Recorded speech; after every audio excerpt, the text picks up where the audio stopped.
or wife, that is, she that is bold dishonors both her father and her husband, but they both shall despise her. Why? Because she's prideful. And as we read in Ecclesiasticus 10 and 13, for pride is the beginning of sin, and he that hath it shall pour out abomination. And therefore the Most High brought upon them strange calamities, and overthrew them utterly.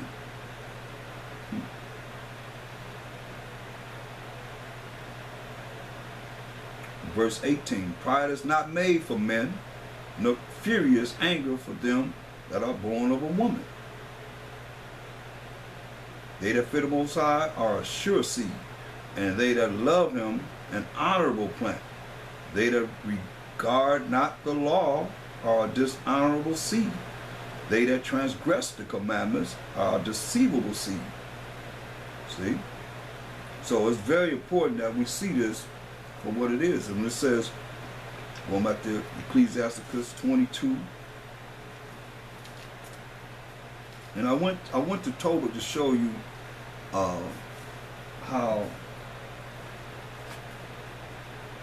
she was a righteous woman, and how this correlates with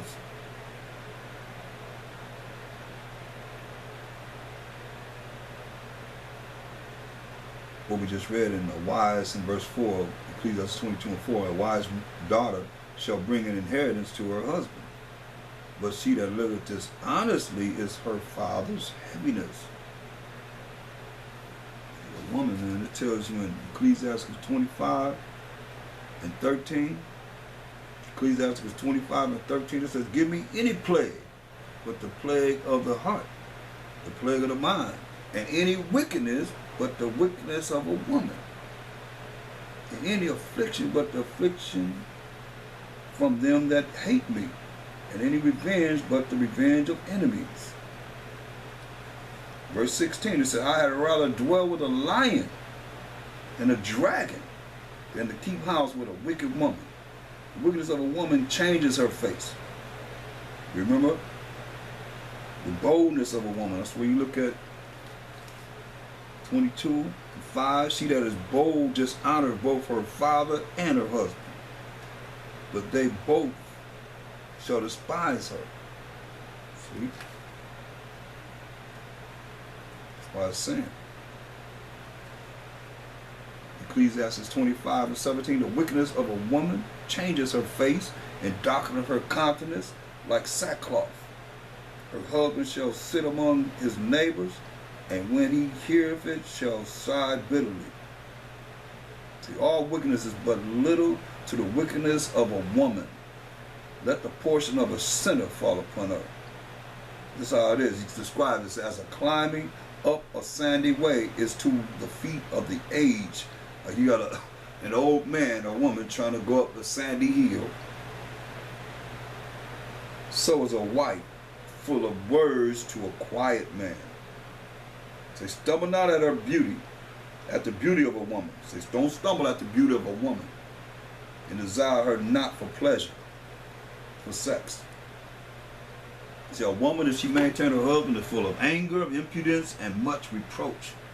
She's full of anger, unwise impudence, she's unwise, and much reproach, much disgrace. A wicked woman abated the courage. She's going to tear down a man's spirit, make of an heavy countenance and a wounded heart. A woman that will not comfort her husband, in distress maketh weak hands and feeble knees. Well, the woman came to the beginning of sin, and through her we all die. See? So, very important that we look at this. First Ezra 8. First Ezra 8. 8th chapter. So that's concerning that wicked woman. First Ezra 8. And look at verse 82. Verse 8 and 82. And now, Most High, what shall we say, having these things?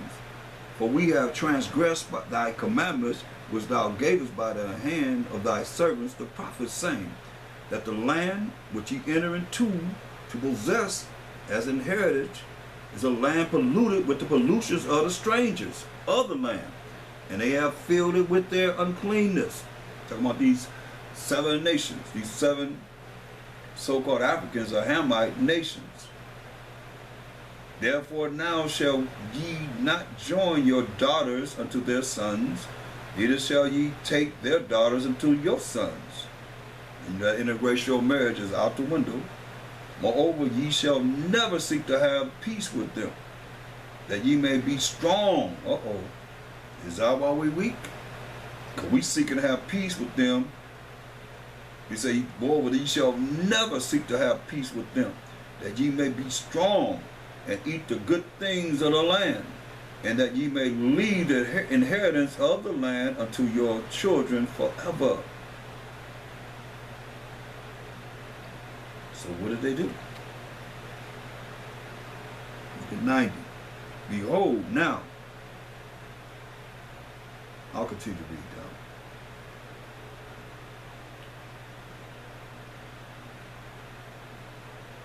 Verse 86, and all that is befallen is done unto us for our wicked works and great sins. For thou, O Most High, didst make our sins light. We sin against the Most High, therefore all the things is done to us. He's saying we deserve it because we sin against the Most High. And just give unto us such a root. But we have turned back again to transgress thy law, and to mingle ourselves with the uncleanness of the nations of the land. Mightest not thou be angry with us to destroy us, till thou hast left us neither root, seed, nor name? O Most High of Israel, not the Most High of anybody else but Israel, the Israelites, 12 tribes of Israel. O Most High of Israel, thou art true, for we are left a root this day. Behold, now are we before thee in our iniquities, for we cannot stand any longer by reason of these things before thee. And as Ezra in his prayer made his confession, weeping, crying to the Most High, and lying flat upon the ground before the temple, there gathered unto him from Jerusalem a very great multitude of men and women and children, for there was great weeping among the multitude. Then Jeconias, the son of Zealous, one of the sons of Israel, called out and said, O Ezra, we have sinned against the most high power of Abraham, Isaac, and Jacob. We have married strange women of the nations of the land, and now is all Israel aloft. Let us make an oath to the Most High that we will put away all our wives which we have taken of the heathen with their children. So they're going to put away their wives and their children. They made an oath to do this. Look at 1 Ezra 9 and 7. So Ezra arose up and said unto them, Ye have transgressed the law in marrying strange wives. These other nations outside of the 12 tribes. Remember what the bias told Tobit, hey, you got to marry a woman that's an Israelite of your seed. It says, so Ezra arose up and said unto them, Ye have transgressed the law in marrying strange wives, thereby to increase the sins of Israel. And now by confessing, give glory unto the most high power of our fathers, the power of Abraham, Isaac, and Jacob, forever and ever and ever, and do his will. Listen, do his will. What's the will of the Most High? And separate yourselves from the heathen of the land and from the strange women. Verse 13, and with them the rulers and judges of every place, till we turn away the wrath of the Most High from us for this matter. Verse 20, and they gave their hands to put away their wives, and to offer rams to make reconcilement for their errors, and to sacrifice the rams for their sins. And they They put forth their hands that they would put away their wives. What did they do? Verse 36. You can read down. All these had taken strange women of these different nations. It says, all these had taken strange wives, and they put them away with their children. That's what they did. Put them away with their children. That's a transgression of the law.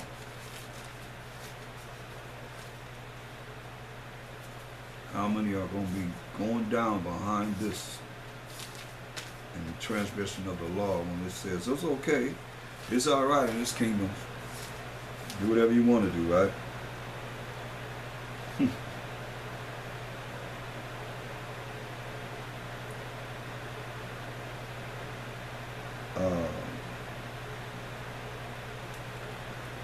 I think that was it.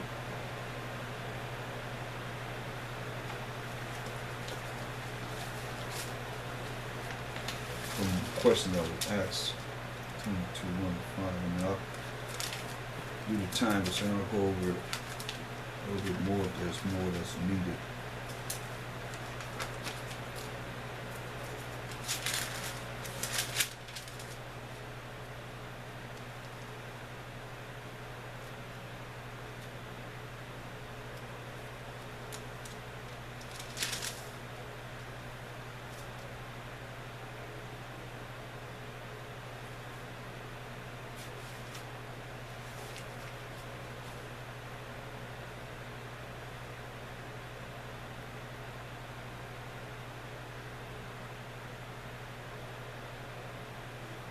So look at Ecclesiasticus 16 and 1.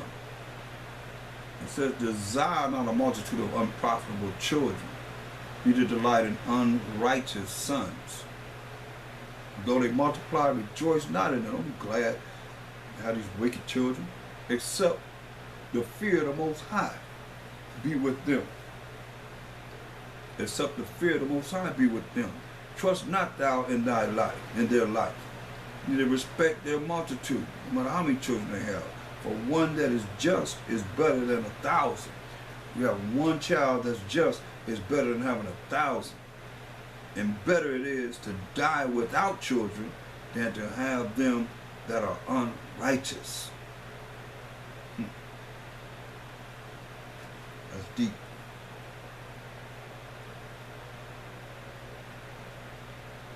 For by one that hath understanding shall the city be replenished.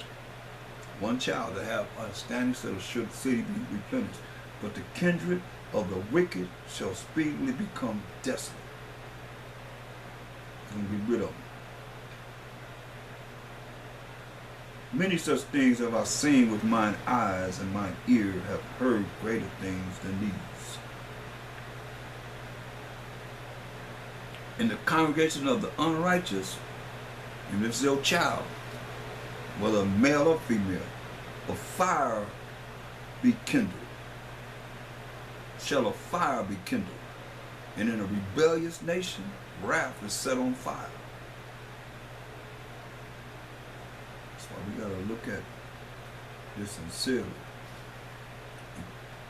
Ecclesiasticus 15 and 13. The Most High hateth all abomination, and they that fear the Most High love it not. He himself made man from the beginning, and left him in the hand of his counsel. The counsel of the Most High, in his commandments. If thou wilt to keep the commandments, and to perform acceptable faithfulness. See, the commandments and the faithfulness of the Mashiach Yahushua going to the Most High is from the beginning. He hath set fire and water before thee. Stretch forth thy hand unto whether thou wilt. Before man is what? Life and death. And whether him like it shall be given him. So you got a choice. Choose life or death. That's why I say this is nothing to play with. It says this kingdom that we're trying to reach, it's narrow. It's a narrow path. Only one man can go at a time. On one side is fire, On the other side is deep water. Either you go fall into the fire on this side or the deep water on the other side. You're going to burn up one side or drown to death on the other side. Make your choice. Which one did you choose?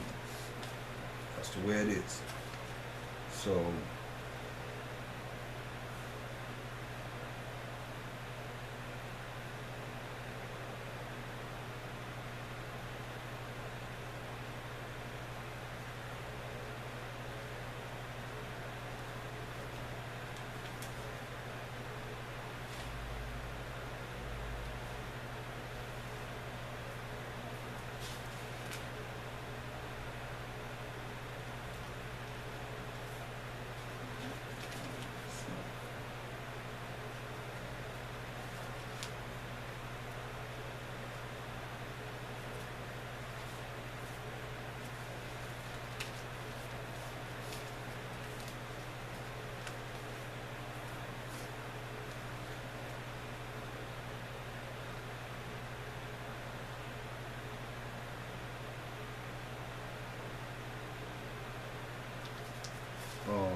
Ecclesiasticus 22:6, it says, a tale out of season is as music in mourning, but stripes and correction of wisdom are never out of time. So, you look, let's go over to previous chapter in Ecclesiasticus 20 and 24. Because you look at a tale out of season is as music in mourning. A tale out of season really could be a lie. It's like music in mourning. You have music that's sad, you know, you mourning. Music just with those certain chords, minor chords and diminished chords, you start to feel that music. It's like springs forth sadness. Look at Ecclesiasticus 20:24. A lie is a foul blot in a man, yet it is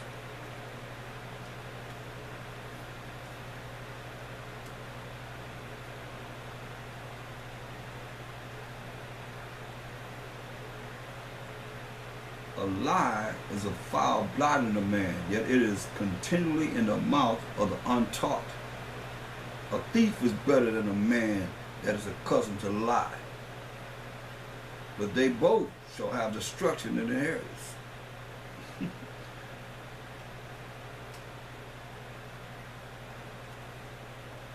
Just a moment.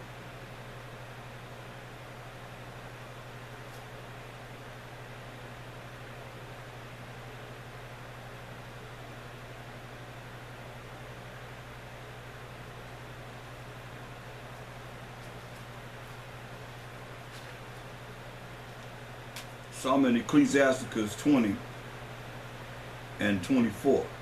It says, a lie is a foul blot in a man that is accustomed to lie. Excuse me, a lie is a foul blot in a man, yet it is continually in the mouth of the untaught. So, because the untaught is going to bring forth what? Their own understanding. And evil suspicion will overthrow their judgment. They're going to deal with their own vain opinion. It's going to be continually in the mouth of the untaught. A thief is better than a man that is accustomed to lie. Say a thief is better than a liar. But they both shall have destruction to heritage. A thief and a liar. Because thou shalt not steal, thou shalt not bear false witness against thy neighbor. So you're supposed to be lying. It says, verse 26, the disposition of a liar is dishonorable, and his shame is ever with him, always be with him. That's why when you look at verse 6 of Ecclesiastes 22, it says, a tale out of season is as music in mourning. It's going to make you sad. But stripes and correction of wisdom are never out of time. That's when you look at